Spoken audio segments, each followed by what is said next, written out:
Today's exercise for March Madness is actually two planking exercises, the leg pull and the leg pull front. Another thing they have in common is they involve flexing and pointing your ankle while moving other body parts.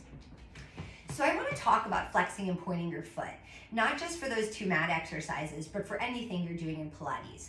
And I thought a good place you can work on this is the bend and stretch exercise on the reformer.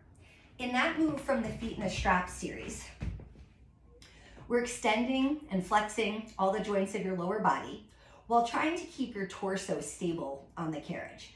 And it happens in a rhythm that kind of mimics jumping.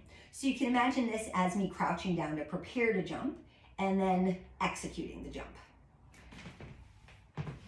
So that skill seems simple enough, but I watch clients when they're going through the transition in their foot, and there's two different ways I see people moving through the exercise, and one involves much more recruitment of the intrinsic small muscles in the foot, and the other one's a setup that I think could very easily cause cramping in the arches or in the calf muscle. So let me break it down a little bit more. When I start with my foot flexed and transition out to point, I'm going to first move at the ankle joint, but try to keep the toes drawn back. So this would be extended. And I'm gonna come into a position that looks like high half toe from footwork, or sometimes I'll jokingly call this a Barbie doll foot. And then you're gonna point your toes to finish the motion.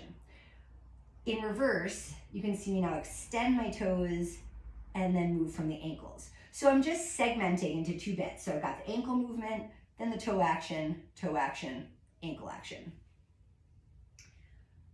When I'm doing this, the first movement creates a tone in my arch and a tone in the calf muscle that then stays when I flex and extend the toes, right? So there's no more or less effort up here to make that change.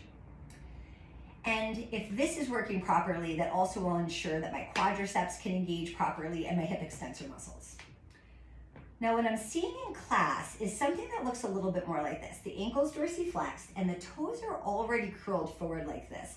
So the movement just becomes kind of this flapper, like I meant to say flipper at the ankle.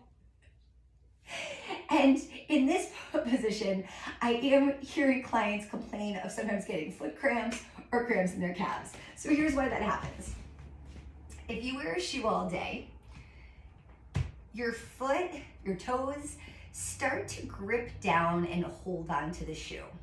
And then that's also coupled with the fact that most of us wear shoes that are a little too small, so the toes are also curled in to accommodate that lack of space. When the toes are held flexed like that for a long time, the tendons that flex the toes just start to feel short all the time, or the tissue feels tense. When we go into the motion of the bend and stretch, that means all of this tissue is already contracted before you start the exercise. When you then add more contracture to move, you're gonna find that you overload this region of the tissue with too much strain, or the arch itself, and that's where you're gonna find cramps. So this motion where I've got the ankle movement but the toes pulled back, that actually releases all this tissue so that it can do an appropriate and soft contraction to finish the move. So if you can master that change, it'll affect the intensity of how much you engage all the muscles of your legs, but not only can it reduce cramps here, it also might be the skill that stops you from hyperextending your knees, if that's another thing you tend to do. So I want to give you two different things you can work on outside of the class to practice these skills to get these little muscles in your feet stronger. The first one is to put a little twist on the bend and stretch exercise and make it more of an undulating movement. So I'm gonna push away through that high half toe to the point, and then I'm gonna keep my toes curled as I pull them back. So I'm gonna unfurl, go through that high half toe, then curl the toes in and pull the foot back with it flexed.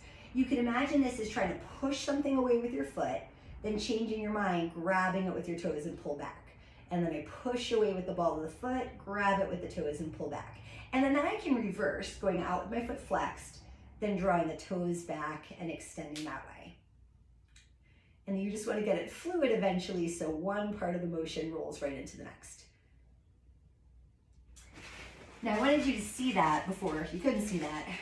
if you have a fitness band, that would be a great thing to add some strengthening to that movement.